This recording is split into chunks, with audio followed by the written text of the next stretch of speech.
All right, thank you everyone for joining. I know it's a bit late. It's last session of the day. So we actually have some swag, some nice Databricks t-shirt. If you can stay to the end, we'll give something else. But otherwise, really excited to have you here. So we're going to talk about enterprise collaboration with data sharing. And just a quick intro. My name is Tianyi. I'm the product manager for data sharing at Databricks. And really happy that we have joined with me Javier from Kraken and Jay from Ontada. You guys want to maybe give a quick intro? Yeah, sure. I'm Javi. I'm the head of the data platform engineering team at Kraken Technologies. Hello, good evening. My name is Hugalavalli, Senior Director, Data Management within Ontada. We are a McKesson business. Thank you. Yeah, thank you guys. So they will be sharing their successful stories, how they solve the enterprise collaboration challenges in their organizations. So stay tuned for those stories. So at Databricks, we work with enterprises across the globe to help them solve their data challenges. And the need for sharing and collaboration is a critical imperative across all industries. For example, in ads and marketing, retailers, advertisers, suppliers, they work on campaign planning or user activation by sharing retail data with each other. In life science and clinical research, healthcare providers, they develop new treatments, new healthcare services by sharing anonymized patient data, for example. And similarly, there are many other sharing and collaboration use cases across all verticals. And if we try to categorize those collaboration use cases by who the collaborators are, then they typically fall under these 4 buckets.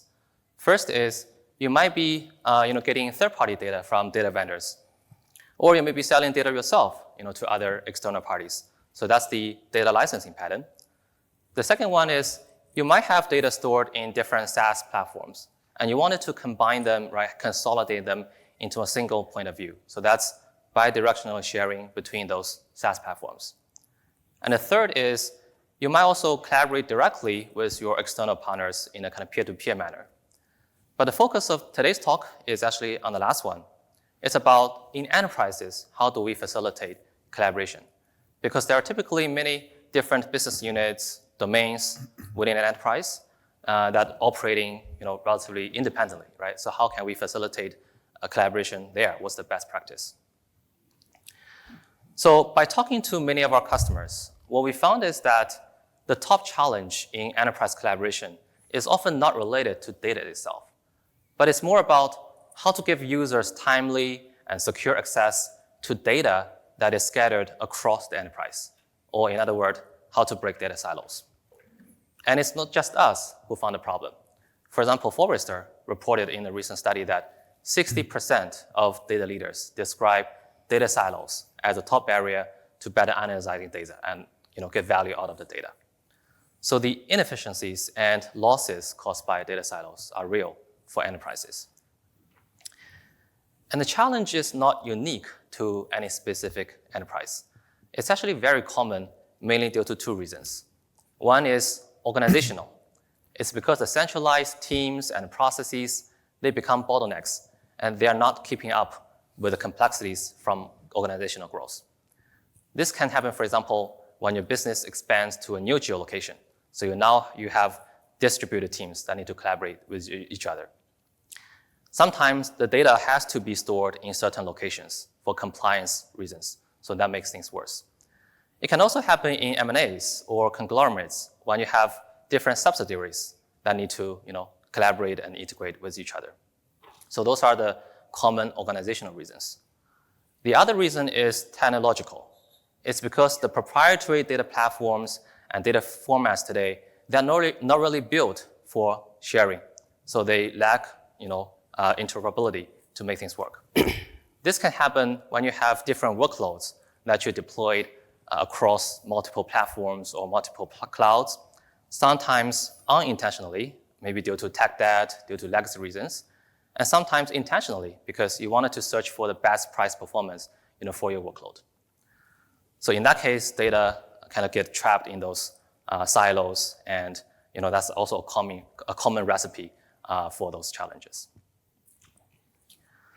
So that's why enterprise collaboration is hard, and we need to find some solution that enables data to flow across the enterprise. So over the last few years, there are a couple of kind of socio-technical approaches emerged trying to tackle that organizational challenge. You might have heard the concept of data mesh, for example. The main idea behind that really is neither the fully centralized or fully decentralized model can scale with enterprise growth. Because the former, the fully centralized one, creates bottlenecks, and the latter, the fully decentralized one, is inefficient. So we need to find some balance between local autonomy and kind of global control, global governance. What it means is that we wanted to empower each domain team to be able to manage their own data, but at the same time, we also want to have some global central standards, for things like governance, API spec, like storage formats, so that the domain teams can very easily, grab those tools and collaborate with each other without having to reinvent the wheels. And in real life, we've seen enterprises adopt some variations of the mesh-like architecture. Some customers, they try to strictly follow the data mesh paradigm, but the challenge there is it requires each domain team to have the right data skill sets, which may or may not be the case. So more often, we've actually seen enterprises adopt the hub and spoke model, where you still have a central data platform team, and their job is not really managing the data itself, but they are creating a global hub for other teams to publish, discover, and serve data. So that's a very common pattern. And at Databricks, we are building the most open data platform that is complementary to any of those mesh-like architecture in order to solve the technological challenge. So the platform is built on an open technology stack, including the storage format, including the catalog. We just announced, we open sourcing the Unity catalog today, and also an open data sharing protocol. So that's why it's interoperable with any other data platform. It's also very flexible because it's a unified environment for any data persona, whether it's data scientists, data engineers, or data analysts. They can all use Databricks to manage and serve their data. And it also comes with built-in governance and sharing framework. So it's really easy to share data across domains. And this diagram illustrates how you can implement a hub and spoke model with Databricks. First, each domain team can be assigned to some Databricks workspace and catalog as the data domain. And then they can perform any AI or BI workloads within the domain, and the results can be published to Unity catalog, which serves as a central hub to manage governance, access, and discovery. And then data sharing ultimately connects all the dots together, connects those domains with the central hub, regardless of which cloud, which region the domain team is using. As you can see, the foundation of that collaboration architecture is data sharing. So what it is exactly? So under the hood, data sharing is just a very simple REST API protocol that defines a secure real-time exchange mechanism for large volumes of data. And it is the industry's first open source protocol for secure data sharing. And how it works is roughly, we have two parties involved. One is the data provider, one is the data consumer. On the provider side, they can set up a data sharing server that connects to their existing data lake on any cloud. And then they can specify some access permissions on the server, which basically specified which consumer can access which subset of data. And then the server will generate a credential for each consumer, and the consumer can just grab that credential and configure any of the data sharing client, whether it's open source clients like Pandas, Spark, or commercial clients like Power BI or Tableau. And then during querying time, the server will validate those credentials and generates short-lived tokens back to the consumer. And that token directly references the underlying cloud storage. So then the consumer can reliably and scalably read data from the cloud storage, such as S3, Azure ADLS, or Google GCS. And with data sharing on Databricks, it comes with a couple of benefits out of the box. First is it allows you to share all data plus AI assets, not just tabular data, but also unstructured data like codes, notebooks, images, files, or even AI models. So it is fully AI ready. And second, it allows you to share data live from where it is and across regions and clouds. You don't have to copy, you don't have to replicate the data. So it lowers your total cost of operation. And third is, because it's open source, it has a rich ecosystem of connectors that allows you to connect data sharing to any of the platform that you prefer to use. And over the last year, we've seen tremendous growth in the Databricks data sharing ecosystem. It's now being widely adopted by many industry-leading partners as well as Databricks customers. So here are some stats about how data sharing is adopted today. So we actually have more than 16,000 data recipients that have used data sharing, with more than 300% year-over-year growth in terms of the number of active shares, among which 40% are actually using those open connectors. So it's not just limited to Databricks. And with data sharing, it can help you, achieve all those different flavors of collaboration use cases, not just enterprise collaboration, but also licensing data from third parties, exchanging data with SaaS platforms, or doing peer-to-peer collaboration with your partners. And I'm also excited to share that we're continuing innovation. We're committed to continue to empower enterprise collaboration.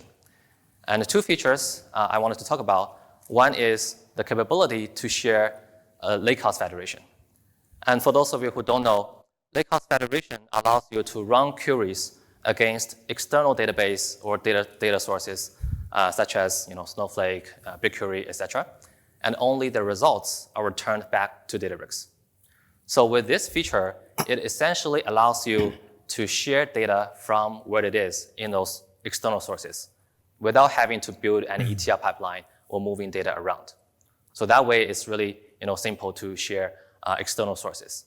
It can empower use cases like you may have a lot of different platforms, each has its own data, and you want to consolidate them into a single mesh, right, or a single hub and spoke network. So that will come handy. And the second feature I would like to talk about is what we call private exchange. It is built on top of the Databricks marketplace. So it provides a storefront experience for data consumers to discover and access data products. And then for data providers, they can use private exchange to control the discoverability of the data products. So only the selected consumers will be able to discover and access those data products. So that way you can privately and securely share data only within like a community.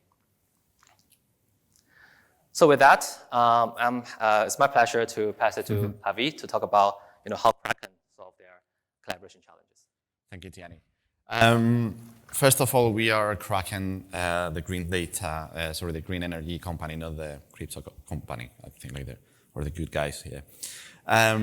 So as a mission, the company we have is to create a green dent in the world, and we do that via making it cheaper, faster, and easier for our clients to transition into green energy. We'll explain a little bit how we do that. We are part of the Octopus Energy Group. Anyone here from the UK, apart from you, Joe and Rob? No one else? Okay, we are the biggest energy provider in the UK. We started 8 years ago, and we have gone through a little bit of growth. So we provide energy in 8 different countries. We do electric vehicle business as well. We license them, we lease them. We also have a stands charging network in Europe. We also install heat pumps and solar panels and energy meters in different countries. Of course, being a green energy company, we're really into generation. We generate energy in 14 different countries. And then we have Kraken as part of the group. We are the tech division, and we build a very unified CRM system for utilities, especially energy companies. We have 55 million customers on supply, and we license Kraken, the CRM, to around 30 clients. I'm going to be using the word client during this talk as a business-to-business approach. So it's people, companies that we license Kraken to, and customer is people that buys energy or water from our clients. I'm going to be using that term very often, so that's why I'm explaining that. So what we do is we're trying to create this advanced operating system for utilities, especially for energy. And what we really want to do is to take control end-to-end how the energy travels since the moment that it's generated to how it's consumed. So let's imagine that at some point there is tons of wind and we have tons of green energy being dumped into the grid. So when there is an excess of energy, what we want to do is control the EVs of our customers, for instance, and start charging like crazy, because then you're going to be making use of that green energy. On the other hand, if the grid is really dirty, what we may want to do is turn off the heating or the EV charging, so to make sure that we are not consuming the dirty electrons that are in the grid at that moment. So I want to talk a little bit about our trajectory as a company, not because I want to show off, it's because it's relevant to what we're going to be talking about. 6 years ago, when I joined Octopus Kraken, there was one Kraken client, so it was a company that we were licensing the system, that it was just Octopus Energy, and we had like 200,000 customers. 2 years afterwards, we started to grow. We have 5 clients, 3 million customers. 2 years ago, we had 15 Kraken clients and almost 20 million customers, and today we have 55 million customers. This is great. You work for a company that is growing like crazy. That means that they can pay your salary probably next month and in 6 months as well. But then you are creating some problems for yourself, some growing pains. At the moment, like suddenly you find that you have 30 different data platforms that you have to manage, 40 Databricks workspaces. And there are a few things that you want to do, right? Like centralizing parts of the data, like understanding how the system is behaving in general. So we were having problems with that. What we used to do was to share data through AWS buckets and re-ingesting the data in different places. That was not very effective in terms of costs. It was very difficult to pet all the permissions, and you had like a AWS accounts, IDs everywhere. And then we have this other problem or pain that is sharing the data from our systems to the clients. So what we do with a few of our clients is, again, like sharing Parquet files in AWS, and we give them like access to the data through AWS roles, and then you have to make sure that their systems can access the S3 bucket, because we have an allow list, stuff like that. It's fairly complicated. So Delta sharing to the rescue. A few months back, when we learned about Delta sharing and the capabilities, we jumped into, I don't remember if it was like private or public preview. And then we realized, trying that it was that easy to share data across Databricks accounts. So for the internal use cases, it was very easy to solve the problems that we were having. We Terraform everything, or we use dbt to share these tables across different accounts. For those clients of us that they are using Databricks, we're using also Delta sharing, and it's extremely easy also to share data. I wanted to do a demo today to give a tangible example of how we use it and why it's so useful. A little bit of background, as I said, 30 Databricks accounts. Every client that we have, all the infrastructure is very isolated. The architecture is very consistent, and also the pipelines and the schemas that we are going to be running. Why we need to centralize some data? Business, mostly. Senior management level wants to know things like how many customers we have on supply across the whole business, how much money we're making here and there. For devs, it's quite interesting as well, because we can share metrics from the products from a specific client or several clients into the central account, and they can have this global view of how things are going. I just want to flag that all the data we're going to be talking about is anonymized. So one day I was doing my thing, and then the head of data of Octopus Energy Group proposed this question. We have tons of clients now. How much are we spending on Databricks? I generated this video and it hits in the uncanny valley like really, really hard. So this is not very domain specific. I wanted to share something that I could explain the internals of it. And also this is a, like an example that everyone here would relate to. So this is how we compute or calculate how much money we're spending in Databricks for a single client.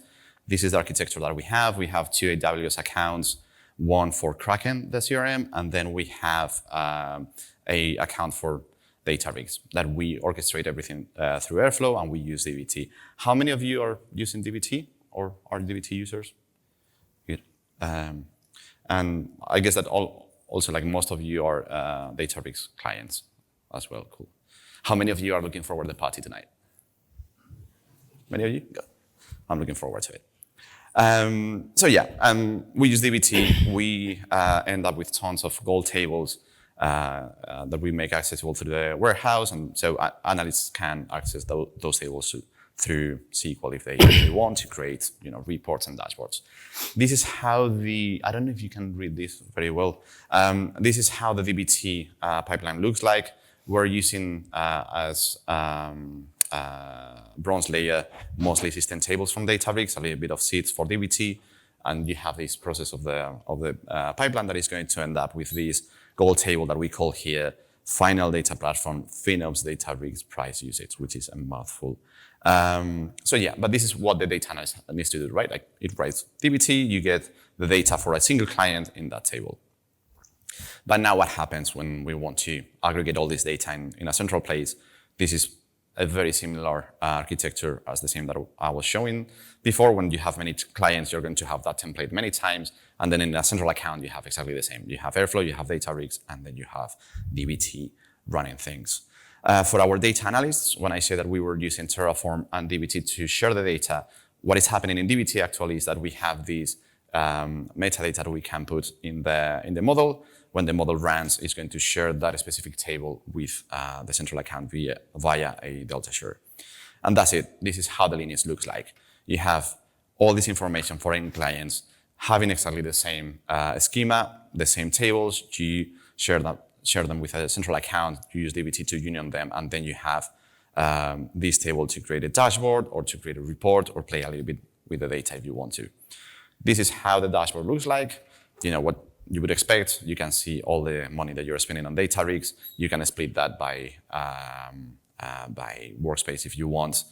You can have a little bit more like a fine-grained information aggregating via warehouse name or pipeline name. And then you can use this information with AWS costs and have like a better understanding of how much money you're spending on your data lake.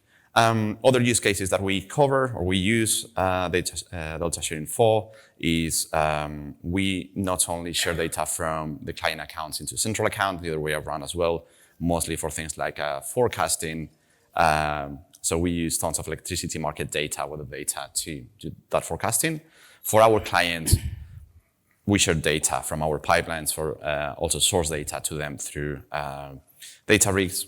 The problem here is that through Delta sharing, the problem here is that the client needs to be a Databricks client. Takeaways, and then I stop talking, is no more silo data, super easy to share data from these 32 accounts across each other, always making sure that PA data stays in the right place. This is extremely easy for our data analysts. This is super transparent to them. We pre-configured everything through Terraform, and then they just annotate the model as something that they want to share, and there you go. And it's very good for both external and internal usage, like for our clients. Just to wrap up, a little bit of reactions around Delta sharing across the company. David, the guy who was asking the question, was really pleased with the result of the FinOps pipeline. Then something quite nice that Mike, our CEO, mentioned is, because it's so easy for us to share data with our clients through Databricks, like they can create a very good impact with their customers very, very easily and very fast. So yeah, that's me. Yeah.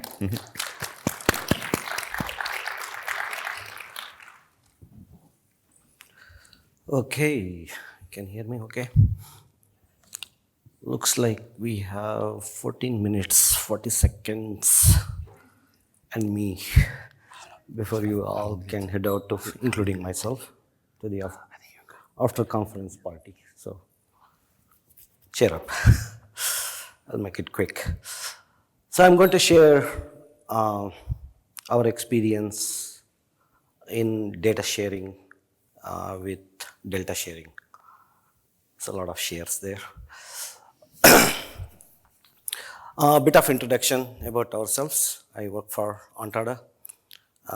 It's a McKesson business, a company with one of the great mission that is dedicated to transforming the fight against cancer and providing the best possible care to our patients.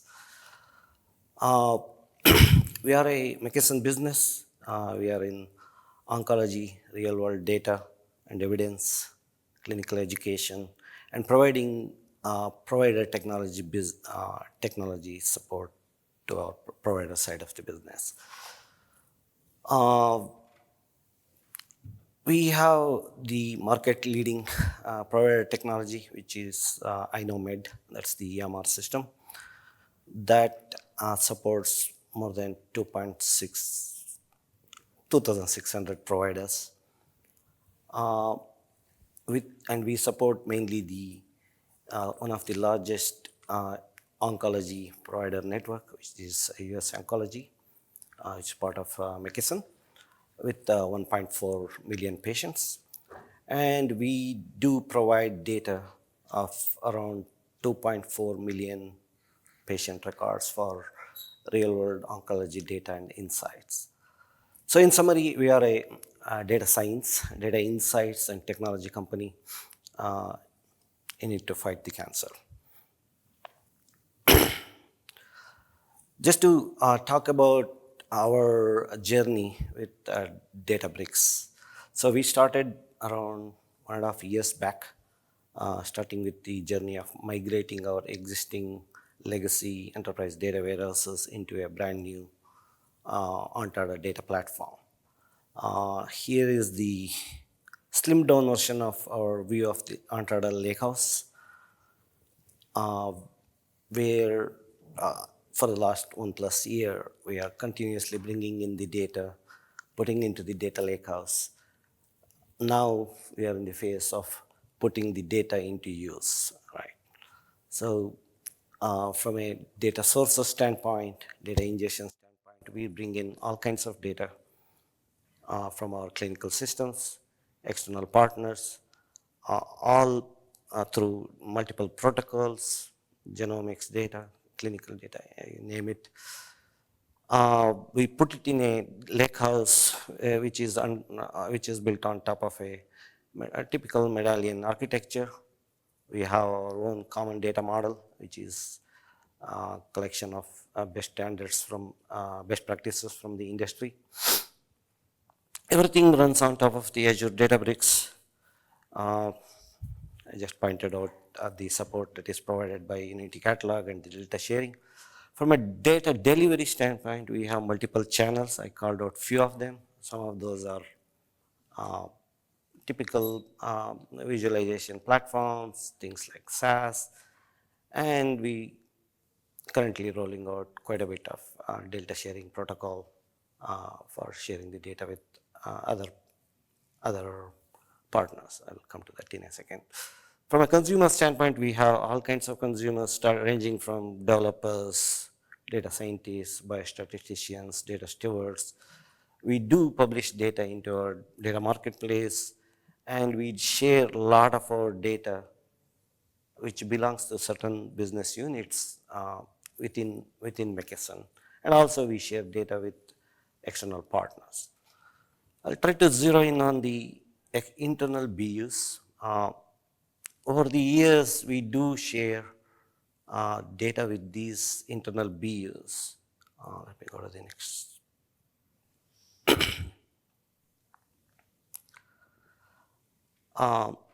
Internal BUs, it's mostly looking into the data that belongs to these business units and delivering it to them. This process, which is which is there for several years, was creating the data silos. The ETLs were complex and cumbersome. The data transfer mechanisms are pretty, you can call it legacy. Mostly latency challenges. Data never gets delivered on time due to all kinds of reasons. And we have to implement a very strict data rights management. That means who can see what, who is allowed to have what kind of data, access control. And there was this always case of data disharmony. That means probably you might have seen it in other places. X amount of data records were delivered, but X minus 10 was received. So those were the constant challenges we had, along with all these manual processes and technologies that were under the burden of technical debt. So what we did, working with Databricks, is looking into the option of delta sharing. To make it happen, our internal BUs had to get into Databricks. That part happened. So that opened up the concept of collaboration using delta sharing. So kudos to our Databricks team here are kind of helping us adopt Databricks across the enterprise. So once that thing happened, so we started looking into the option of delta sharing, working with one of our primary business partners within McKesson. So the pattern we chose is the typical D2D pattern, Databricks to Databricks. We looked at the data, what is supposed to be delivered. You can see in the step here, you see filter table. Typically, the implementation calls for creating a view or delivering that view to our partners. In this case, due to the nature of the data, sensitivity of the data, and the access control and all the other good stuff that has to go in, so you use the filter table approach. Apart from that, I said a typical delta sharing pattern, which was implemented very quickly, very fairly easily without running into any challenges. Once it is implemented, we also started looking into how can we scale it up. We do have several business partners within the organization who get similar type of data. In some cases, the data source can be the same. The granularity is different. So if you see this pattern, is basically you are using the same approach of filtering the data, sharing with the specific business unit. We took it to the next level, and we are in the process of scaling it with multiple partners within the organization. So what did we achieve with this approach? First and foremost, the long and cumbersome ETL processes was gone. I would call it almost zero ETL, because the data is already sitting in our lakehouse, already went through all the processes. We just have to lift and make it available for our partners. The process became highly reliable, no more compliance. Timeliness of data delivery, that is another big deal. Most importantly, since we are dealing with a lot of sensitive data, most sensitive data, this approach gave us a centralized auditing tracking mechanism, all underpinned by Unity Catalog and its capabilities. Data rights management, this is from a compliance standpoint, this gives us a lot of visibility to our compliance team, what happens with this data sharing. So that process got improved a lot. And most importantly, cost efficiency. We were able to cut down a lot of the compute and licensing cost with the older technology. Since we are already in Databricks working on the lakehouse, this specific functionality didn't even really make a dent into our overall cost. So we were able to reduce the cost for these processes tremendously. With this said, what is our future state with delta sharing? Right now, we are in the process of looking into clean rooms, the preview version. We are very serious about looking into the capabilities and using it for more point-to-point secure data sharing. External collaboration, so I talked about implementing this for internal business units, so we'll start looking into extending it to a lot of our external partners. Integration with partners, which is beyond Databricks. A lot of these partners may not have Databricks, so we are looking into those use cases where we can deliver the data to our customers or the partners through this option. Data marketplace, we are already in the data marketplace and Databricks data marketplace. So we will be enhancing our presence there. We're looking for opportunities as another channel for data sharing.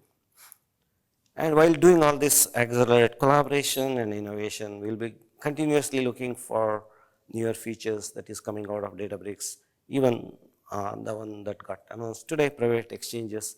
It really kind of fits into some of our future business needs. So we're trying to bring all this together again with the support of our Databricks team, which is here, product and engineering. Really appreciate their help in making some of these, I won't even call it as adoption, it's just using the capabilities that is coming out of the product. It's quite seamless, no hassle. Really appreciate the support there.